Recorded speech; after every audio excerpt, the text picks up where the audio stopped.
இன்றைக்கு தீர்க்க தரிசனம் யாவை எழுப்புதல் ஊழியங்கள் என்கிற யூடியூப் சேனல்ல பதிவிடப்பட்ட பின்பாக முழு உலகத்தில் நடக்கிற ஒவ்வொரு காரியத்தை நான் பார்க்கிறேன்.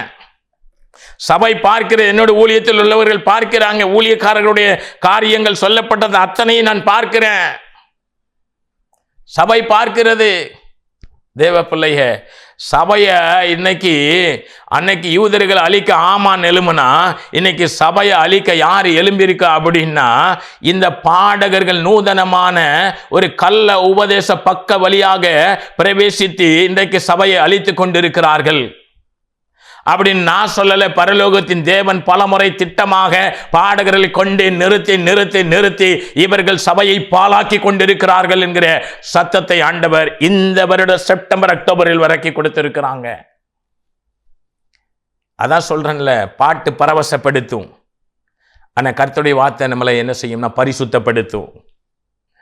பாட்டு என்ன செய்யும் அப்படின்னா ஆறுதல் கொடுக்கும், ஆனா அந்த கர்த்தருடைய வார்த்தை கடினமா இருக்கும். பாட்டு நம்மளை என்ன செய்யும் அப்படின்னா கொஞ்ச நேரம் இன்பத்தை கொடுக்கும், ஆனா கர்த்தருடைய வார்த்தை கசப்பாய் தெரியும்.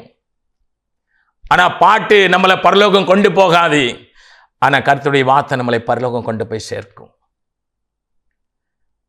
நம்ம சொல்லுவோம், பாட்டு இதிலிருந்து தானே எடுத்திருக்கிறாங்க. இதிலிருந்து அவங்க எடுத்து வசனத்தை மாற்றி ஊடால அப்படி இப்படி போட்டு எழுதியிருக்கிறாங்க. நம்ம ஆண்டவராக இயேசு கிறிஸ்து ஒன்றும் பாடலை இல்லை. பாடகரை அவங்க என்கரேஜ் பண்ணலை இல்லை. பாட தன்னை சொல்லியும் கொடுக்கல இல்லை. என்ன சொன்னாங்க, நீங்கள் போய் என்ன செய்யுங்க, உபதேசிக்கணும், சுவிசேஷத்தை அறிவித்து என்ன செய்யணும், சீசனாய் மாட்டணும். வியாதி மேல் கைகளை வைப்பீர்கள், அப்பொழுது சொஸ்தமாவர்கள், பிசாசுகளை துரத்துங்க, நவமான பாசையை பேசுங்க. மார்க் 16, லூக்கா 9, மத்தேயு 10, மார்க் 3, மார்க் 6 எடுத்து பாருங்க. வசனத்தை பாருங்க.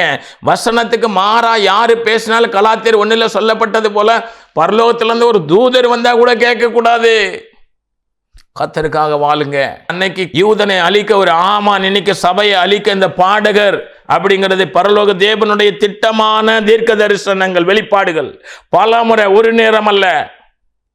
கர்த்தருக்கு சித்தமானால் அடுத்த வாரத்தில் இந்த சபையுடைய பகுதியையும் யூதனுடைய இந்த அழிவை குறித்து தேவன் என்ன செய்வாங்க, அடியோனை மறைத்து வெளிப்படுவாங்க. கேட்ட ஒவ்வொருவரையும் சிந்திக்க வைப்பாராக, சீர் பொருந்த வைப்பாராக, தேவ வசனத்திலே வாழ வைப்பாராக, தேவனோடு வாழ வைப்பாராக. அதாவது இந்த காரியங்கள் உங்களுக்கு கசப்பாய் தெரியும் என்றால் உண்மையாக நாம் தேவனோடு கூட இல்லைங்கிறதை நாம் உணர்ந்து கொள்ள வேண்டும்.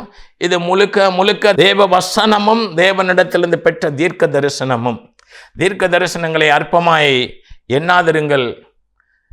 எல்லாவற்றையும் சோதித்து பார்த்து நலமானதை பிடித்துக் கொள்ளுங்கள். பொல்லாங்காய் தோன்றும்னா இதை விட்டு விலகுங்கள். கேட்ட ஒவ்வொருவரையும் கர்த்தர் உங்களை ஆசீர்வதிப்பாராக. ஆமேன்.